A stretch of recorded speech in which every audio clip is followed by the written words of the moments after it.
Operating scenario of the Photocontrol assembly in low ambient light, such as at dusk or nighttime. At night, when the ambient light level is below 16 lux, the Photocontrol switch will automatically turn on the lighting system.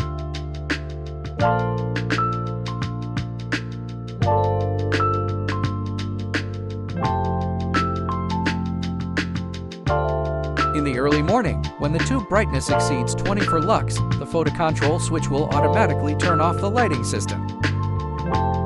How to connect a Photocontrol assembly in a lighting system. PaneraLux T1512 V3 pool lighting system example. The Photocontrol assembly consists of 4 components. 1. Photocontrol switch. 2. 3-pin bare wires for connection to mains. 3. 3-pin bare wires for connection to the lights or lighting system. 4. IP67 3-way junction box. Connection diagram of the Photocontrol switch assembly and the PaneraLux T1512 V3 pool lighting system.